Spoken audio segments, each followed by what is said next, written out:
I was 14 years old. I was walking to the shops in my lunchtime at school to get some food. And these young lads were standing on a corner, and one of them caught my eye. Now, I'd already had a bad experience that day and I was a little bit upset, but when he caught my eye, he just stared at me. So what did I do? 14, I stood there and I stared back at him. And then all of a sudden, the whole group turned and looked at me. And just like a movie, the biggest guy out of all of them turned around and asked me what I was staring at. Now, this is a classic example of an ego battle. What I should have done at 14 is said, "Nothing, Gov," and just walked off.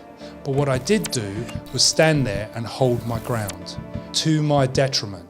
How do I keep track of someone that I am aware is staring at me, to maintain my situational awareness, but not engaged with them? Because arguably, if I see them staring at me, they're going to see them staring at me, and then are we locked in the stare down? It's a really difficult situation because on the one hand, if you look at someone, if you stare back at someone who's staring at you, you're going to further antagonize the situation.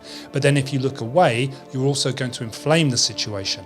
This was my worry because let's say, for example, I am caught in a stare down and I'm like, okay, I don't want to antagonize you, so I'm going to look away. That in a way signals just as much to that person. It's like, well, now I can dominate you at my own free will. Yeah. Am I right? Yeah, exactly. You're a coward. Basically, it's going to give the person even more fuel. So you've got to get a balance between not looking at them and looking at them.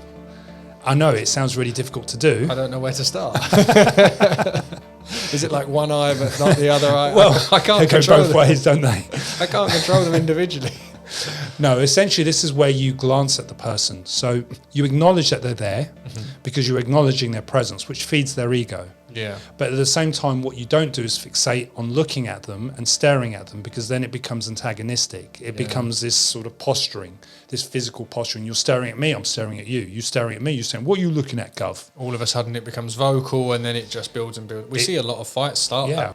To manage the situation is you look at them and then you look away. Okay, so it's about recognizing, acknowledging to a degree, but not reciprocating or validating. Exactly, because if you continue to look at them, you're going to validate their ego. So essentially what you do by looking away, you reduce their importance, so that person becomes less important to you. People will say, well, you're looking at them, both are the same thing, but it's about your intent. And it comes back to this discussion of intent so often in these videos. If you look at someone with the intent of validating them, that's very different than the intent of acknowledging. But if you look at them, if you look away, you're acknowledging their existence, but you're not acknowledging their importance. So therefore, you're not engaging in the ego battle. Okay. So why would you engage in a confrontation with someone that is lesser than you? Who's not engaged? Yeah. If they're not, Why bother? yeah. You learn to fight because you don't have to fight. When you're really good at fighting, you don't fight because you're confident that you don't need to fight. And people see it and feel it. Exactly. That confidence of you don't need to prove yourself will actually come out. Okay. It's the people that have some skill but are not completely internally happy with themselves. Go out looking for something to prove. Exactly, to prove that they have to fight. They have to validate it there. So it really, for these altercations to reach a fever pitch, it's that both people are seeking validation.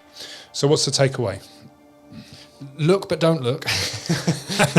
It's about confidence, belief in yourself that you can acknowledge someone's presence without having to engage in this like, oh, I've got what it takes, mate. You're not trying to prove anything to yourself or anyone else.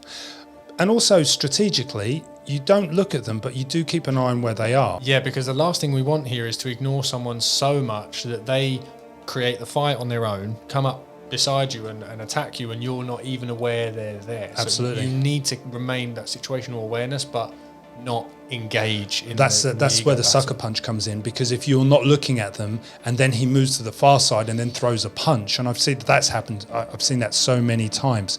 So I generally will scan and just know where that person is. And then from experience, what tends to happen, especially in bar situations, is that they fizzle out and they'll just go and look at someone else, try to pick a fight with someone else. And that's generally how I've always avoided the ego battle stroke posturing battle stroke stare out battle, which sounds like a lot of battles there, but you get the point. I get it. And that's really good advice. Just don't be the guy who's out. Look, those people are going to find their fight somewhere, anywhere. They will do. You don't need to be it. But if you adopt the attitude that you are the alpha, then they will just back down and move on. And I know it's simple to say, but it's how you deal with it. It's about acknowledging them, giving them some credence, but not getting pulled into the ego battle with them. That's the difference. And if you can manage those two factors, then you'll find that you will be more content with dealing with the situation. Because let's face it, nobody likes walking away from a situation in which they know they could dominate and control. Thanks for watching.